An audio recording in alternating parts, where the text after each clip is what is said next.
গোসল, তাও আবার ২০০ বছরের পুরনো পুকুরে। এক টিকিটে দিনভর চরম উদ্দীপনায় চলে ডুবো সাঁতারের সঙ্গে জলকেলি। খুবই খুবই খুবই মনোমুগ্ধকর। ধরতে গেলে এক টুকরো জান্নাত। শুনে কি অবাক হচ্ছেন? ভাবছেন কোনো এক রাজা মহারাজার সময়ের গল্প বলছি? একেবারেই না।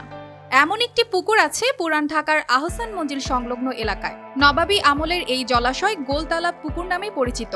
স্থানীয়রা ডাকেন নবাব বাড়ির পুকুর। ইউটিউবে জানতে পেরে আমরা এখানে আসলাম একটু গরমে স্বস্তি নেওয়ার জন্য। আমি মনে করি যে এই গরমে এটা ধরতে গেলে এক টুকরো জান্নাত। প্রখর রোদে পড়ছে চারপাশ। কাঠফাটা রোদে যখন জনজীবন দুর্বিষহ, তখন এই পুকুর দিচ্ছে সামান্য স্বস্তি। গোলতালাবের চারপাশে আম, কাঁঠাল, নারকেল সহ নানা ফলাদি ও ঔষধি গাছে ঘেরা। আলোর পথে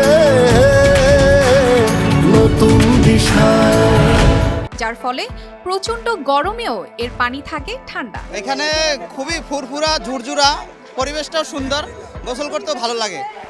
এই কারণে আসা মূলত নবাববাড়ি পুষ্করিণী। খুবই খুবই খুবই মনোমুগ্ধকর। প্রচন্ড তাপদাহে স্বস্তি পেতে দূর দূরান্ত থেকে গোসলের জন্য আসছেন অসংখ্য মানুষ।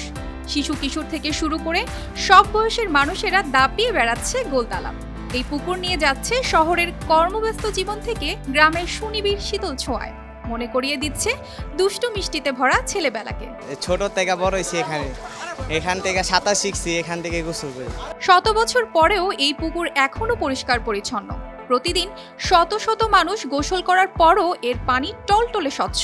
এর পেছনের রহস্য, ৫ টাকার পুকুরে গোসল করতে পারলেও ব্যবহার করা যায় না সাবান শ্যাম্পু, কাচতে পারে না কাপড়।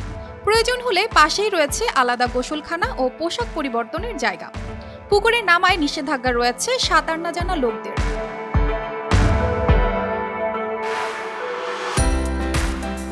নবাববাড়ির ট্যাঙ্ক কমিটির এই সদস্য জানান, সকাল ৭টা থেকে রাত ১২টা পর্যন্ত খোলা থাকে পুকুরের গেট।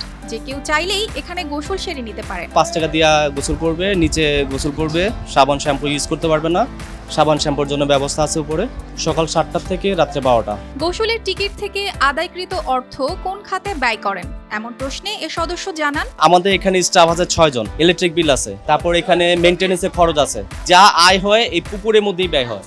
এখান থেকে কেউ কোনো প্রফিট নিতে পারে না। তবে শত বছরের এই ঐতিহ্যের দিকে নজর পড়েছে কিছু দখলদারদের। জাল দলিল তৈরি করে একাধিকবার চেষ্টা হয় দখলের।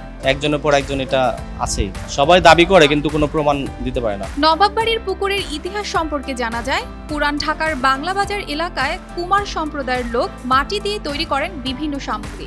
তাদের প্রয়োজনে এ স্থান থেকে মাটি নেওয়া হতো। মাটি কাটতে কাটতে এক পর্যায়ে সৃষ্টি হয় ছোট আকারের গর্তের। এই গর্ত পরবর্তী সময়ে রূপ নেয় জলাশয়। তখন জমিদার মোঘল শেখ এনায়েত উল্লাহ এটিকে জলাশয় হিসেবে ব্যবহার করতেন। পরে 1830 সালে নবাব খাজা আলিমুল্লাহ জলাশয়টি কিনে নেন। এরপর ৮ বিঘা জমির মধ্যে জলাশয়টি সংস্কার করে পুকুর বানানো হয়। ৫ টাকায় শুধু গোসলই নয়, কর্মব্যস্ত জীবনে এই পুকুর দিচ্ছে শীতল প্রশান্তি। এখন আর নবাবরা না থাকলেও মাত্র ৫ টাকায় স্বচ্ছ পানির এই পুকুরে যে কেউ এসেই ব্যবহার করতে পারছে অনায়াসে।